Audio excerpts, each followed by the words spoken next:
ஏசு ரத்தம் ஜெயம், ஏசு ரத்தம் ஜெயம், ஏசு ரத்தம் ஜெயம்.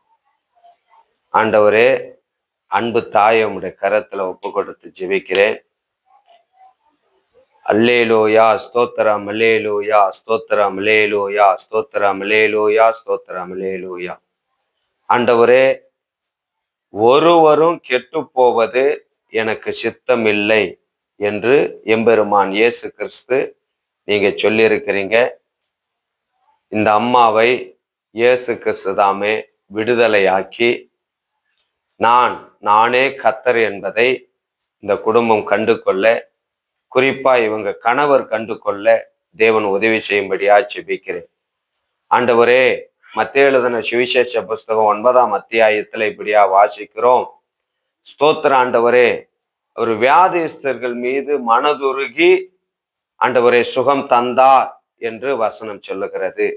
மத்தேயு 10 ஆண்டவரே முதல் வசனம், சீஷர்களை அழைத்து ஆண்டவரே பிசாசின் பிடியில இருக்கிறவர்களை விடுதலையாக்கி வியாதிஸ்தர்களை குணமாக்கி இயேசு கிறிஸ்துனுடைய வசனம் உறுதிப்படும்படியாய் கர்த்தர் நீர் திருவுளம் பற்றுகிறபடினால உமக்கு நன்றி செலுத்துகிறோம்.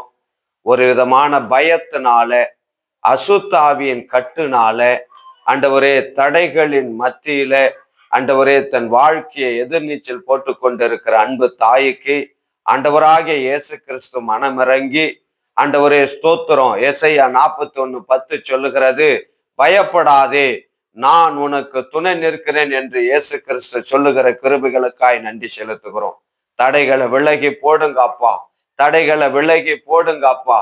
ஆண்டவரே ஸ்தோத்திரம். எல்லா ஆண்டவரே டைஸ்டிஸ் பிரச்சனைகள் இயேசுவின் நாமத்தினால மறையட்டும். ஆண்டவரே, இரவு நேரத்துல தூக்கம் இல்லாதபடி குழப்பங்களை கொண்டு வருகிற சத்துருவே இயேசுவின் அதிகாரம் உள்ள நாமத்தினாலே அப்புறப்படுத்தி போடுகிறோம்.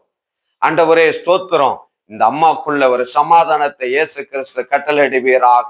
லூக்கா 10:5 சொல்லுகிறது, அப்பா ஆண்டவரே ஸ்தோத்திரம். ஒரு வீட்டுக்குள் பிரவேசிக்கிற பொழுது முதலாவது அந்த வீட்டுக்கு சமாதானத்தை கூற சொன்னீங்களாப்பா.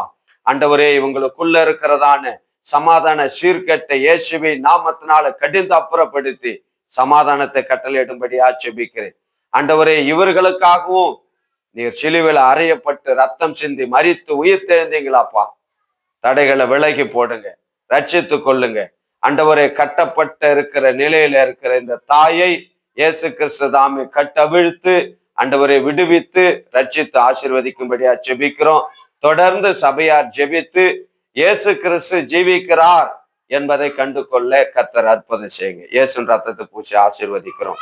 இயேசு மூலம் பிதாவே, ஆமென். அதான் நீங்க ஃபர்ஸ்ட் ஆஃப் ஆல் பயப்படாதீங்க. கொஞ்சம் சாப்பாடு வகையை கொஞ்சம் மாத்தி